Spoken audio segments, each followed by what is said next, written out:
आस्था बोलना थोड़ा क्यों करो पीछे पीछे पीछे बैठो आस्था बोलना क्यों आगे आगे मैं आवाज साइड पे हो जा साइड पे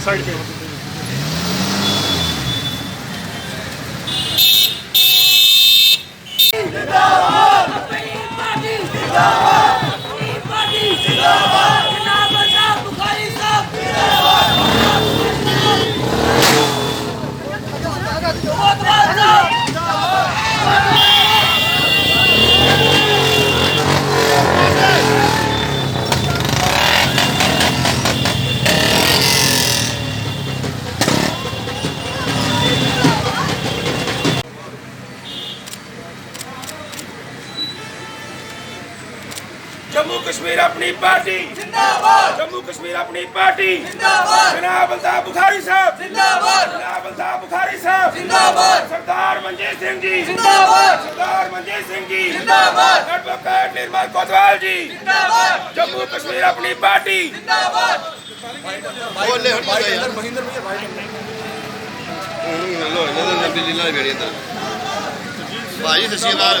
बिठाऊंगा ना मैं, उसका भी शॉट बनेगा, उसका भी शॉट बनेगा ना। आइए मैं बिठाता हूँ आपको, आइए यहाँ से आइए, यहाँ से आइए।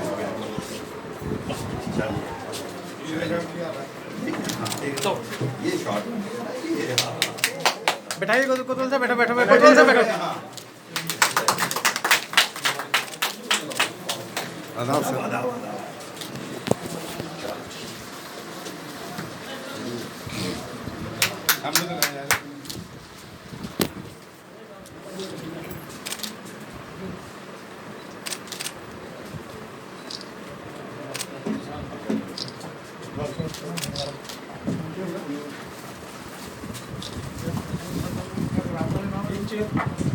कोतवाल सामने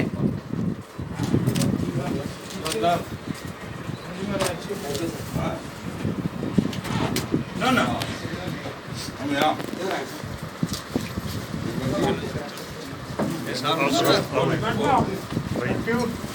आए, सर्दियों में आए, गर्मियों में कश्मीरी आए, उन सब का जिस तरह से यहाँ इस्तेकबाल किया, उनको जो कर्टिसीज एक्सटेंड की जम्मू में, उसका शुक्रिया आज सब जम्मू को करना चाहता हूँ। अगर भाईपन को जिंदा किसी ने रखा तो जम्मू के लोगों ने रखा, जिसे कहते हैं ना brotherhood. They stood up like a rock for their Kashmiri brothers when whole of Kashmir was burning. उस वक़्त सब शक करते थे कश्मीरियों पे कि शायद उग्रवादी है ये। हर एक कश्मीरी पे उंगली उठाई जाती थी कि ये उग्रवादी हैं, लेकिन जम्मू के किसी शख्स ने भी ये नहीं कहा। उन्होंने कहा ये हमारे भाई हैं। आज अगर वहाँ मुसीबत है, इनको हम जम्मू वेलकम कर रहा है। हमारे पंडित भाई बाग के आए, उन्होंने अपना दूसरा घर यहाँ पाया। कश्मीरी मुसलमान डोडा से, राजौरी से, पुंछ से जो भी मुसलमान आया, उन्होंने दूसरा घर जम्मू में पाया। जम्मू वालों, सही मानों में आपने अपना बड़ा दिल दिखाया। खुदा भगवान आपको इसका ज़रूर सिला देगा, क्यों दुनिया में शायद सब कुछ इंसान इंसान के लिए नहीं कर सकता, लेकिन भगवान ऊपर देखने वाला होता है। अपनी पार्टी के बारे में मंजीत सिंह जी ने कहा, मैं आपको बताऊं, मेरे साथ सब साथी पॉलिटिशियंस हैं, लेकिन मैं कोई सियासतदान नहीं। मैं आम सा साधारण सा नागरिक हूँ इस स्टेट का, जिस तरह सब लोग आप यहाँ हैं। आज मुझे खुशी होती है, एक और आम सा नागरिक निर्मल कोतवाल भी लोगों की खिदमत में पेश आगे आया, और आज जिन लोगों ने यहाँ ज्वाइन किया हमारे साथ, वो भी, क्यों हमारा कोई ये पेशा नहीं है, हम पेशे से सियासतदान नहीं हैं, लेकिन लोगों की खिदमत करना, तो ये तो खुदा ने हम सबको, इंसान को पेशा ही दिया था ना। उसने भेजा ही था इंसान को इसीलिए कि वो एक दूसरे की खिदमत करेंगे। इसमें कोई मुआवजा नहीं होता है, इसमें कोई मजदूरी नहीं मिलती है, लेकिन इसमें दुआएं मिलती हैं जो कहीं और नहीं मिलती हैं। जब आप किसी का नलका फिट करवाते हैं या किसी के लिए बिजली का पोल प्रोवाइड करवाते हैं या ड्रेन उसका ठीक करवाते हैं या किसी के बच्चे के लिए टेलीफोन करते हैं, मामूली सी चीज़ के लिए, तो आपके लिए तो वो बहुत मामूली होता है, लेकिन जिस शख्स के लिए करते हैं उसके लिए उसकी ज़िंदगी और मौत का सवाल होता है। तो मुझे पूरी उम्मीद है कि निर्मल साहब एक सक्सेसफुल कैरियर से यहाँ की शिफ्ट ले रहे हैं। मुझे उनके सामने, क्योंकि अल्ताफ़ बुखारी को मुक्के की सियासत करने की आदत नहीं है, मैं हाथ जोड़ के सियासत करता हूँ कि उन लोगों के लिए अगर पाँव भी पकड़ने पड़ेंगे, जब हुक्मरान जालिम हो तो ऐसा ही करना पड़ता है। तो 24 घंटे में हमने चेंज कराया, जिसमें अपने बच्चों के लिए सब नौकरियां रिजर्व कराई। तो हमारे बच्चों के लिए कौन सी इंडस्ट्रीज़ है? ये कहने से थोड़ा ही कि 70,000 करोड़ रुपए आए। हम जम्मू कश्मीर के वासी हैं, आप जम्मू वाले हैं, मुझे बताओ आपने 7,000 की देखी, 700 की देखी? रोज कह रहे हैं 6 लाख बच्चे, 7 लाख बच्चे, कहाँ, किसने? और मुझे ये समझ नहीं आता है, क्या इनको इलेक्शन यहाँ लड़ना है जो आज ये अनाउंसमेंट्स कर रहे हैं कि हम लोगों को लड़ना है? ये तो सब घोड़े पे बैठे हुए हैं कि हमारी बारात निकल रही है। मैं तो इनको आज वाजा करना चाहता हूँ, ये घोड़े ना सजाओ, बाराती भी हम ही हैं और बारात वाले भी हम ही हैं। यहाँ जम्मू कश्मीर के लोग ही इस इलेक्शन में हिस्सा लेंगे और जम्मू कश्मीर के वासी ही लड़ेंगे। आज हमने मजबूर किया, जो इन्होंने 3 दिन पहले कन्फ्यूजन खड़ा किया था, हमने मजबूर किया गवर्नमेंट ऑफ इंडिया को। परसों जब कश्मीर में एक फिर साजिश की गई थी कि आप शायद जम्मू कश्मीर में एक और आग लगा देंगे, मैंने अपील की एक प्रेस कॉन्फ्रेंस के जरिए प्राइम मिनिस्टर, होम मिनिस्टर से ये क्लियर करो, कैसे हो सकता है कि आप कहते हो बाहर वाले यहाँ आके वोट डालेंगे, जब हिंदुस्तान के पूरे आईन में नहीं है, यहाँ कैसे हो सकता है?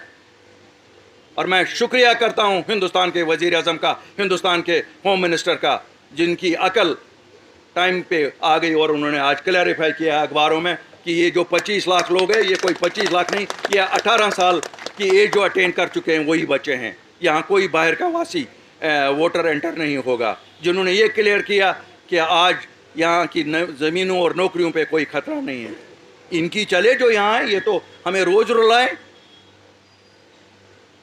मुझे तो एक ज़रा भी समझ नहीं आती है। और यहाँ की सियासी पार्टियाँ मौज कर रही हैं इसी में। लो बुलाओ जी ऑल पार्टीज, बुलाओ जी। और यार क्या करोगे, तुमने ऑल पार्टियाँ तब भी की जब 370-35 से था, क्या लाया? गवाया अल्ताफ बुखारी और अपनी पार्टी ने तो 370-35 से वापस नहीं लाया, लेकिन जो उसका मतन था वो तो लाया। 370 में क्या था, हमारी नौकरियां हमारी थी, मैंने ऑर्डर तो उसके लिए लाया। 35 में था हमारी ज़मीनें हमारी, मैंने 95% ज़मीनों का ऑर्डर तो लाया।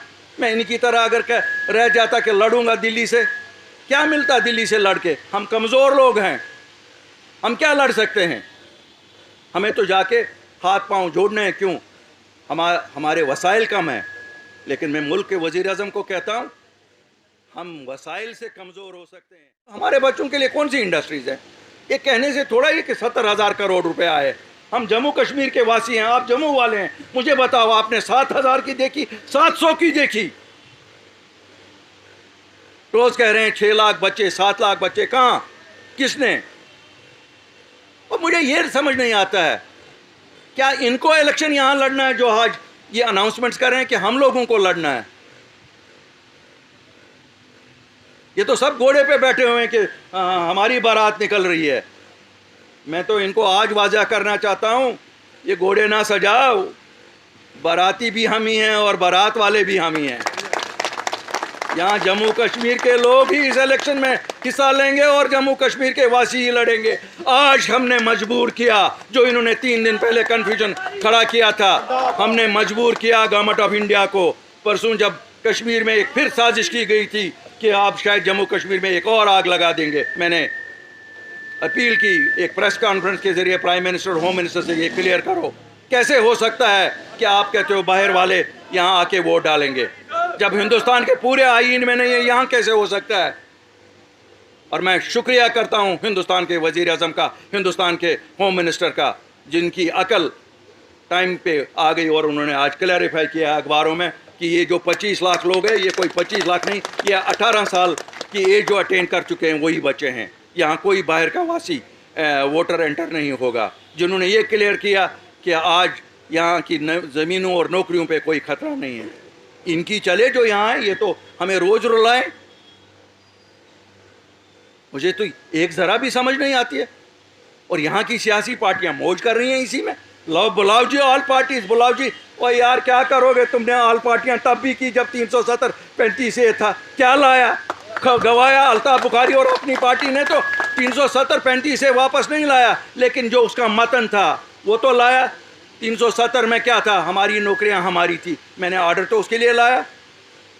35 में था हमारी ज़मीनें हमारी, मैंने 95% ज़मीनों का ऑर्डर तो लाया।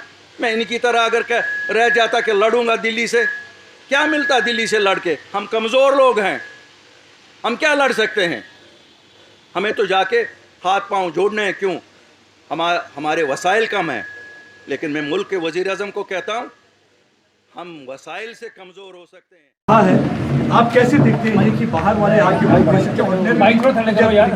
देखिए, मुझे बड़ी खुशी है आज जो क्लैरिफिकेशन इलेक्शन कमीशन की तरफ से आई है। 2 दिन से इन्होंने बवाल मचवाया था पूरे स्टेट में।